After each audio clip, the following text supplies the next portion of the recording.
Diabetes એ આજના સમયની સૌથી મોટી સળગતી સમસ્યા છે, પરંતુ લાઇફસ્ટાઇલ અને આહાર સુધારવામાં આવે તો ડાયાબિટીસને કંટ્રોલમાં રાખી શકાય છે.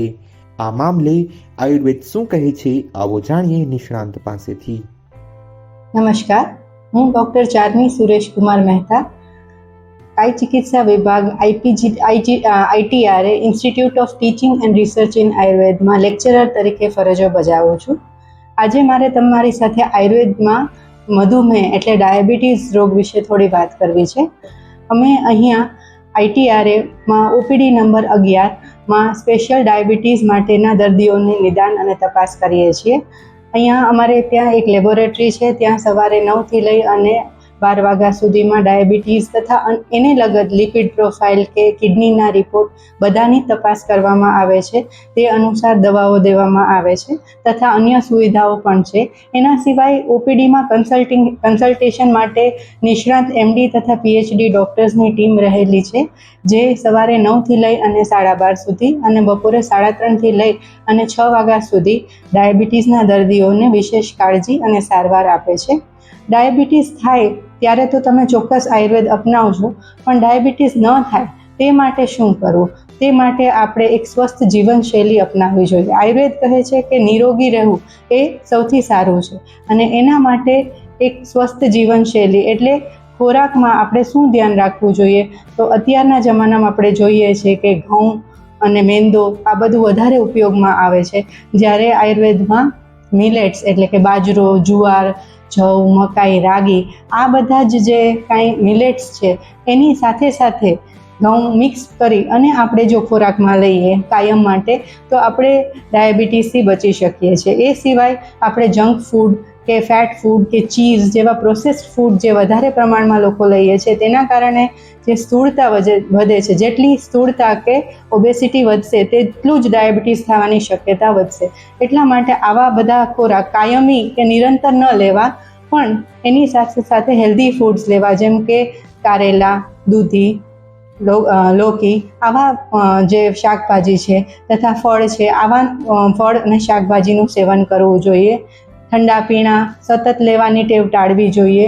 એની બદલે ગરમ પાણી સિઝન અનુસાર પીવું જોઈએ, કે અમુક જે ઔષધીય સિદ્ધ પાણી છે તે પણ અમે દર્દીઓને સૂચવતા હોઈએ છીએ. તો આ એવી વાત થઈ. એના સિવાય આપણે ગુજરાતમાં કે જામનગરમાં કે કાઠિયાવાડમાં ખાસ કરીને બપોરે સૂવાની એક ટેવ છે, જેના કારણે પણ ખૂબ બધા ડાયાબિટીસના દર્દીઓ વધતા જાય છે. તો આયુર્વેદ છે એ દિવસે સૂવાની ના પાડે છે, અમુક રોગીઓ કે અમુક કન્ડિશન છોડીને દિવસે. આમ ખાસ બપોરે ન સૂવું જોઈએ. ઉપરાંત ડાયાબિટીસના રોગ હોય તો તેઓએ વેલાના શાકભાજી ખાવા જોઈએ, જેમાં ખાસ કરીને કોબી, કારેલા, પરવળ, રીંગણા સહિતના શાકભાજી ખાવા જોઈએ, અને મીઠાઈ તેમજ તળેલી વસ્તુથી દૂર રહેવું જોઈએ. સાથે સાથે નિયમિત કસરત કરવી જોઈએ. જે લોકોને ડાયાબિટીસ છે તે લોકોએ પોતાની જીવનશૈલીનું ખાસ ધ્યાન રાખવું જોઈએ. સૌથી પહેલાં જ્યારે ડાયાબિટીસના દર્દીઓ અમારી પાસે આવે છે ત્યારે અમે લાઇફસ્ટાઇલ મોડિફિકેશન એટલે કે જીવનશૈલીમાં સુધારણા એ ખૂબ અગત્યની બાબત છે એ કહીએ છીએ. એટલે સૌથી પહેલાં છે કે ખોરાક તમારો એ અગત્યનો છે. જેટલો ખોરાક તમે લ્યો એટલો તમારા પાચન શક્તિ પ્રમાણે હોવો જોઈએ. મોટાભાગે આપણે જે છે ખોરાક આપણી પાચન શક્તિથી વધારે લઈએ છીએ, એટલે ખોરાક પચવામાં હળવો હોય, જવ, જુવાર, બાજરી, મકાઈ આવો ખોરાક જ લેવો જોઈએ. ડાયાબિટીસના દર્દીઓએ ઘઉં ચોખાથી દૂર રહેવું જોઈએ, કારણ કે એ જે છે એ ચરબી વધારશે અને બ્લડ શુગરનું પ્રમાણ પણ વધારશે. જ્યારે આપણે શાકભાજીની વાત કરીએ તો ડાયાબિટીસના દર્દીઓને ફક્ત વેલાના શાકભાજી ખાય તો વધારે હિતકારી રહે છે, જેમ કે કારેલા, પરવળ, લોકી, જુદા જુદા ભાજી, રીંગણા આવા બધા શાકભાજી લેવાથી છે એ શરીરમાં કફ અને પિત્ત, જે અમે આયુર્વેદમાં કહીએ છીએ કે ડાયાબિટીસમાં કફ જે છે એ વધારે પ્રમાણમાં વધેલો હોય છે, તો કફને ઓછો કરવામાં મદદરૂપ થઈ શકે છે. ફળનું બહુ પ્રમાણમાં ઉપયોગ ડાયાબિટીસના દર્દીઓએ ન કરવું જોઈએ, છતાં પણ જે ગળ્યા ફ્રૂટ ના હોય અને ચીકણા ના હોય એવા સિઝનલ ફ્રૂટ જેમ કે ડ્રેગન ફ્રૂટ છે, એપલ છે, એ ક્યારેક ઓછા પ્રમાણમાં લઈ શકે છે. સદંતર મીઠાઈઓ અને ડીપ ફ્રાય કરેલી તળેલી વસ્તુઓનો ઉપયોગ ડાયાબિટીસના દર્દીઓએ ક્યારેય પણ ન કરવો જોઈએ. દિવસે ન સૂવું જોઈએ અને નિયમિત રીતે કસરત કરવું જોઈએ. ડાયાબિટીસની પહેલાં પણ એક કન્ડિશન હોય જેને કહેવાય પ્રી ડાયાબિટીસ, કે નોર્મલ જે બ્લડ શુગર છે અને ડાયાબિટીસ છે એ બેની વચ્ચેની એક રેન્જ હોય. એટલે ફાસ્ટિંગ હોય તો 101થી લઈ અને 125 હોય, અને પોસ્ટ પ્રાન્ડિયલ એટલે જમ્યા પછીનું જે શુગર હોય એ જે છે એ 141થી લઈ અને 199 સુધી હોય. તો એવા કન્ડિશનને આજકાલ WHOએ પણ પ્રી ડાયાબિટીસ કીધું છે.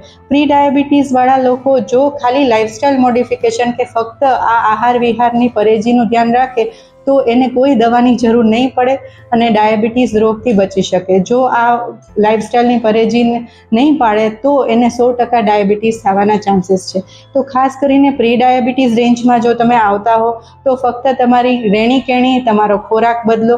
જો ડાયાબિટીસવાળા દર્દીઓ તમે છો તો આ રહેણીકહેણીની સાથે થોડી આયુર્વેદ દવા પણ ઉમેરી અને તમે ડાયાબિટીસ રોગ અને એના કારણે લાંબા ગાળે થવાવાળા જે કોમ્પ્લિકેશન્સ છે, જે કિડની અને આંખ ઉપર અસર થાય, એનાથી બચી શકશો. ધન્યવાદ.